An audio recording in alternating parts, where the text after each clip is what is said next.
के बिल्कुल कोर, उसके सार को समझने की कोशिश करेंगे। और ये समझ हम कहीं और से नहीं बल्कि सीधे पैगंबर मोहम्मद के कथनों यानी हदीस से लेंगे। चलिए देखते हैं कि दीन के सबसे बुनियादी सिद्धांत आखिर हैं क्या और वो हमें सिखाते क्या है। तो सबसे पहले एक सवाल, रस्मों रिवाजों से हटकर किसी भी फेथ की, किसी भी आस्था की सच्ची रूह क्या होती है? क्या है उसका असली स्पिरिट? यही सवाल आज हमारे इस पूरे डिस्कशन के सेंटर में रहेगा। अब आगे बढ़ने से पहले दीन शब्द को ही समझ लेते हैं। अक्सर लोग इसका मतलब सिर्फ रिलीजन या धर्म निकाल लेते हैं, पर ये उससे कहीं ज्यादा बड़ा कॉन्सेप्ट है। ये असल में जीने का एक पूरा तरीका है, a complete way of life. इसमें आपका विश्वास, आपका कैरेक्टर, आपके सारे काम, सब कुछ आ जाता है। तो दीन का पहला और सबसे फंडामेंटल प्रिंसिपल क्या है? देखिए, ये इसकी बनावट का, इसके डिजाइन का एक बहुत ही जरूरी हिस्सा है, और वो ये कि ये रास्ता मुश्किलों से भरा नहीं है बल्कि इसे आसान बनाया गया है। और ये बात हमें एक बहुत ही मशहूर हदीस से पता चलती है। सिर्फ कुछ शब्द, लेकिन इनमें एक बहुत गहरा मतलब छिपा है। दीन आसानी है। सोचिए कितना सिंपल और कितना पावरफुल आइडिया है ये। अच्छा, तो इस आसानी का मतलब क्या है? क्या इसका मतलब है कि कुछ भी ना करें? नहीं, इसका मतलब है मॉडरेशन यानी संतुलन। ये रास्ता खुद पर इतना बोझ डालने के बारे में नहीं है कि आप उसे निभा ही ना पाएं। असली मैसेज ये है कि बात हमेशा बैलेंस्ड और प्रैक्टिकल होना चाहिए, जिसे आप फॉलो कर सकें। ठीक है, तो रास्ता तो आसान है, पर उस पर चलने वाले का एटीट्यूड कैसा होना चाहिए? यहीं पर दीन का दूसरा पिलर, दूसरा स्तंभ सामने आता है, और वो है सिंसियरिटी यानी सच्चाई और ईमानदारी। इसके बारे में भी एक बहुत ही फंडामेंटल हदीस है जो दीन के बिल्कुल दिल तक जाती है।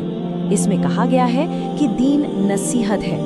अब नसीहत का मतलब सिर्फ एडवाइस देना नहीं है, इसका गहरा मतलब है सिंसियर गुडविल, सच्ची सलाह, खरी नीयत। और ये आइडिया बहुत पावरफुल है, क्योंकि ये फेथ को सिर्फ एक पर्सनल चीज नहीं रहने देता, बल्कि इसे दूसरों के प्रति हमारी जिम्मेदारी से जोड़ देता है।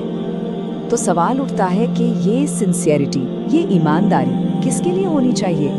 हदीस इसका स्कोप बहुत बड़ा बताती है। देखिए, अल्लाह के लिए, उसकी किताब यानी कुरान के लिए, उसके रसूल के लिए, कम्युनिटी के लीडर्स के लिए, और यहाँ तक कि हर आम इंसान के लिए।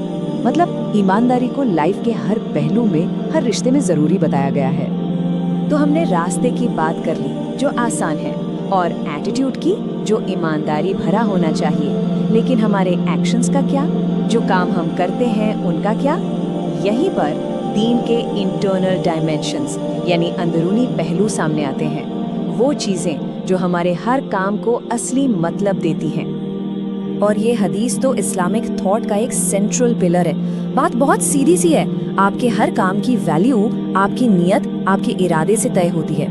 बाहर से कोई काम कितना भी अच्छा क्यों ना दिखे, अगर उसके पीछे का इरादा, मोटिव सही नहीं है तो उसकी कोई कीमत नहीं। ये तो सब कुछ बदल देता है ना? मतलब हर एक्शन की फाउंडेशन क्या है? नीयत। इंटेंशन ही किसी भी काम की रूह है।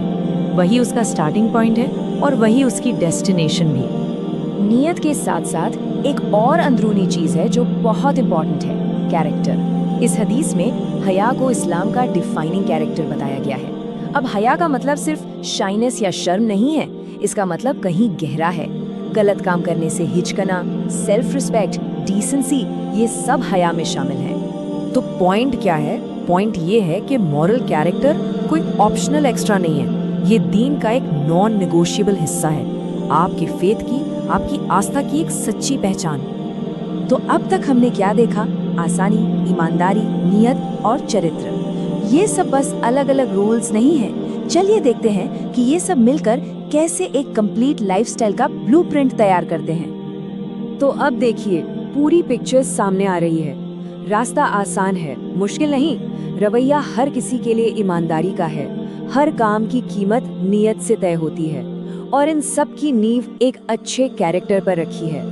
ये सब अलग अलग पीसेस नहीं हैं, ये सब एक दूसरे से जुड़े हुए हैं और मिलकर एक बैलेंस्ड और मीनिंगफुल लाइफ का फ्रेमवर्क बनाते हैं। तो आखिर में एक सवाल पर आके रुकते हैं। अगर किसी भी रिलीजियस प्रैक्टिस की बुनियाद आसानी, सच्ची नियत और नेक चरित्र पर टिकी हो, तो हमारे लिए आस्था को देखने और उसे जीने का तरीका कितना बदल जाएगा। इस पर सोचिएगा ज़रूर।